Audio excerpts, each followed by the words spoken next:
Welcome back to the deep dive. We're here to tackle those choices that, well, really matter. So imagine this for a second. Your child's ready for kindergarten. Maybe you're looking at brochures right now. And it hits you, it's overwhelming, right? All the different philosophies, the advice, it feels like more than just picking a school. It's like you're setting the foundation for their whole education, how they even see learning. Today, our deep dive, it's all about getting under the hood of play-based kindergarten programs. We're zooming in a bit on Austin, a city that's always got something new going on in education. We've gone through a lot of material, including some really great stuff from education strategist Kelly Davis. She really emphasizes how valuable this approach is, but also how differently schools do it. So our mission today, let's unpack what play-based learning actually means, beyond the buzzwords. Why is it so critical for young kids? And we'll look at the honestly fascinating range of programs in a place like Austin. The goal is really to give you more clarity, maybe some confidence as you figure out these big choices. Okay, let's jump in. Okay, great. So I think it's crucial to start with the basics. Yeah. Play-based learning isn't like some new fad. It's really an approach grounded in how kids naturally learn. Yeah. At its heart, it's about unstructured child-led play. That means kids are learning by exploring, by trying things out, messing up, trying again, and interacting constantly with their surroundings and maybe most importantly, with each other. That's where so much development happens. Right, but I know a big worry for parents, and maybe you hear this too, is if they're just playing, are they falling behind, academically? Is that a real trade-off? Because the image of teachers just sort of letting kids run wild, I think that's a common misunderstanding. Oh, absolutely. That's a huge misconception and a really important question. In a good play-based setting, teachers are anything but passive. They're really skilled facilitators. They're watching closely. They're guiding the play gently, maybe introducing a new idea or vocabulary word, and they're extending the learning based on what the kids are already interested in and doing. It's all about creating this rich environment for discovery and asking thoughtful questions, not just supervising playtime. So no, they're not just playing. It's play with purpose, guided by experts. Okay, that makes a huge difference. It's not just letting them loose, it's facilitating discovery. That's a key distinction. So let's talk about the why then. You mentioned the benefits. What are some of these big advantages that people like Kelly Davis talk about? Well, the upsides are, frankly, enormous. They touch pretty much every aspect of a child's growth. First off, think about social-emotional development. That sandbox. It's like a mini negotiation training ground. Kids aren't just building sandcastles. They're learning how to share space, how to cooperate on a project, how to resolve conflicts when someone knocks their tower down. They're learning empathy, figuring out what their friends are feeling. These are skills we value highly in adults, right? Absolutely. Yeah. Like leadership training for 5-year-olds. Exactly. Then you have cognitive growth. Play is how kids naturally develop problem-solving skills. They try something, it doesn't work. They try something else. That's critical thinking in action. It fuels creativity, imagination. And they're learning to plan, organize, make decisions. All these things are part of what we call executive functions. Those higher-level brain skills like focus, working memory, impulse control. They're absolutely foundational for all future learning. So it's not just about the block tower itself, but the whole process, planning it, the trial and error, maybe asking a friend for help. It really is like mini project management. You got it. And that flows right into language and literacy. Think about kids playing dress-up or house. They're creating stories, using complex sentences, trying out new words, and just being around books, songs, rhymes in that playful context. It builds early literacy skills way more naturally than, say, flashcards. They're learning through living the stories. Yeah, I can totally see that. Kids are natural storytellers. They really are. And it's the same for math and science concepts, building with different shapes. That's geometry and spatial awareness, helping measure ingredients for Play-Doh. That's math, digging in the garden, watching bugs. That's science, hands-on. It's concrete, not abstract. Plus, don't forget physical development. Running, jumping, climbing, that's gross motor skills. Drawing, cutting, manipulating small objects, that's fine motor. Play does it all. And it sounds like, fundamentally, it just makes school a happier place to be. Less pressure, maybe. Precisely. A play-focused classroom tends to be less stressful, more engaging. Kids feel safer to explore, to make mistakes.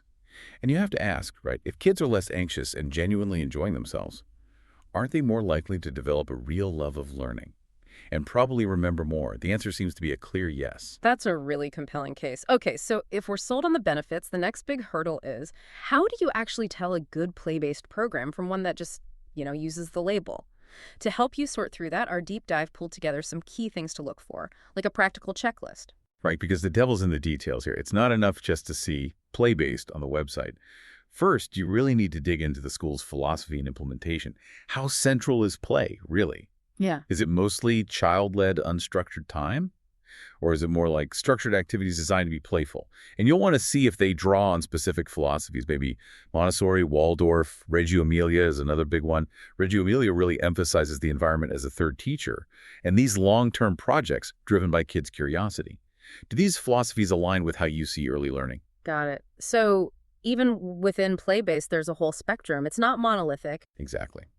Then, look closely at the teacher's role. We talked about this. Are they facilitators? Are they observing kids closely, asking open-ended questions, extending the learning? Or does it look more like they're just supervising? Ask about their training. Are they specialists in early childhood, in play pedagogy? That expertise is critical. Another huge factor is the environment and resources. What's actually in the classroom? Are there lots of open-ended materials?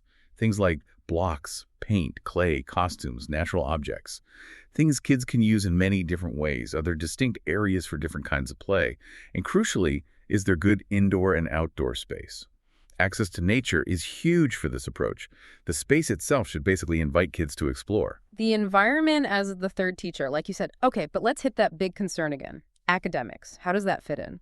Yeah, it's always top of mind for parents, understandably. You need to look at the balance with academics. How do they introduce things like letters, numbers, pre-reading skills as woven into the play? Like, are kids counting beads they're stringing or making signs for a pretend shop, learning letters that way? Or are there separate, maybe short periods for more direct instruction? The best programs tend to integrate these skills really seamlessly into activities children are already engaged in. And don't forget social-emotional learning, or SEL. How explicitly do they teach kids about managing emotions, getting along, solving problems with peers? Is there a clear approach to conflict resolution? To building that sense of community, play is the perfect place to practice these skills, but it helps when it's intentionally supported. Learning to be a good classmate, a good person while you play, that's powerful. Okay, and proof.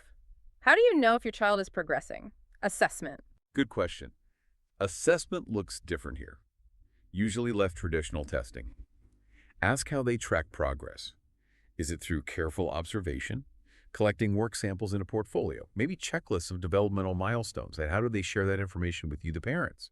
Finally, step back and consider the overall school fit. Does the general vibe, the culture, the values of the school feel right for your family? And think about the transition, too. If it's just kindergarten, where do kids typically go next? Is it a smooth path? It really comes down to, does this specific program feel like the right match for your child and your family's goals? That's a fantastic framework. Really practical things to look for and ask about. Okay, armed with that, let's make this concrete.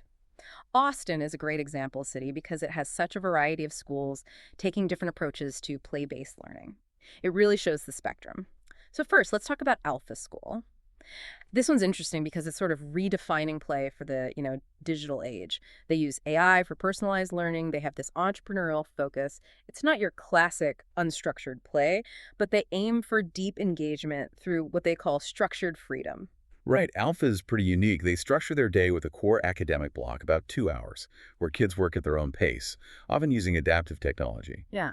This mastery-based approach means kids might finish academics early, freeing up afternoons for these passion studios. So even young kids, kindergartners, might be doing coding, robotics, maybe visual arts, storytelling. It's very hands-on, project-based, exploratory in a modern way. Yeah. And that very low student-teacher ratio, like 3:1, means tons of individual support. Okay, so the play there looks more like deep dives into specific, often tech-infused creative projects, rather than, say, building with traditional blocks all afternoon.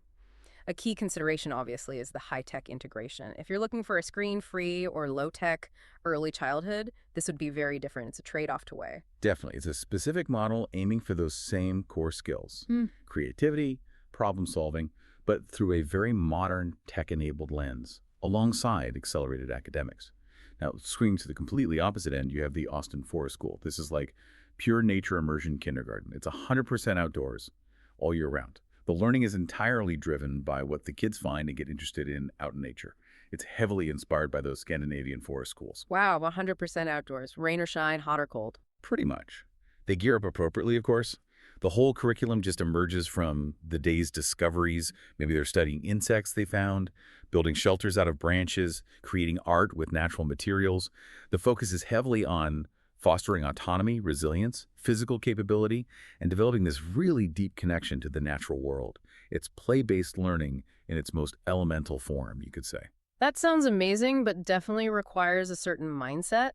The big thing to consider is, well, there's no building, no traditional classroom, and learning is entirely dependent on the weather and what nature offers that day. Parents have to be fully on board with that immersion. Absolutely. It's a fantastic fit for families who prioritize that deep nature connection above all else at this age.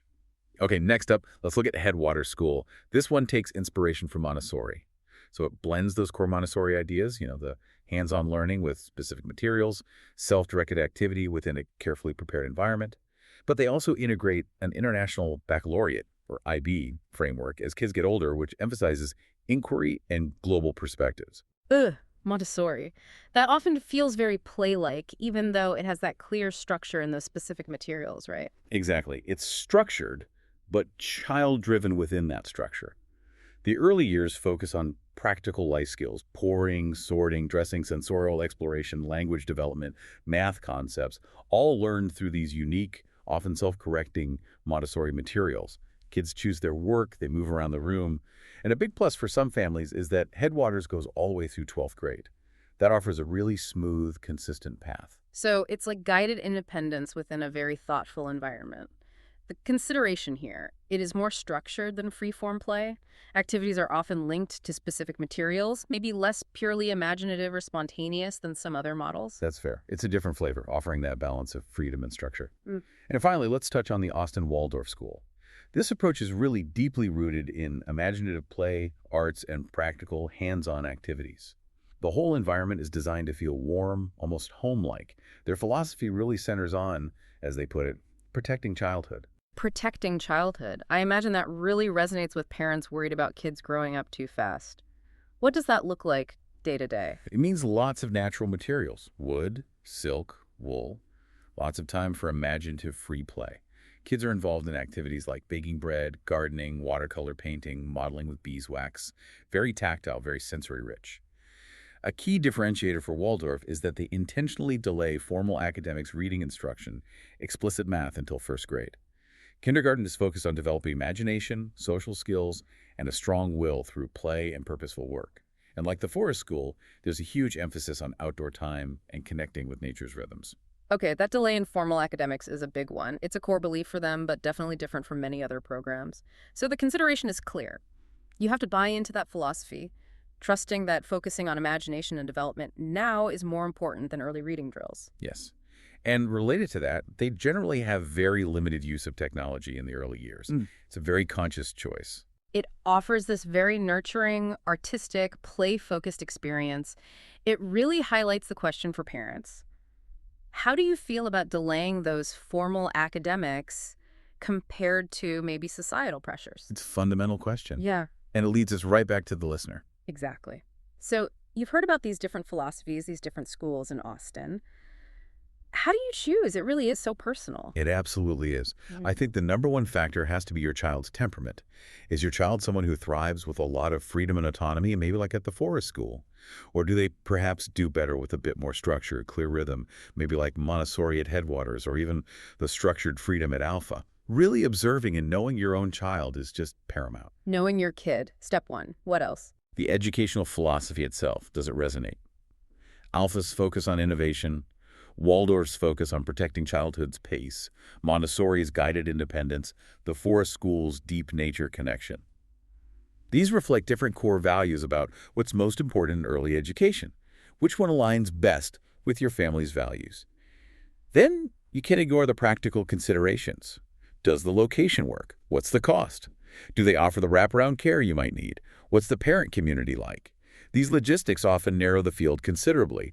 You have to figure out how these practicals mesh with your ideal vision and maybe where you're willing to compromise. Right, the real world stuff. And thinking longer term, elementary school continuity. Yeah, that's worth considering.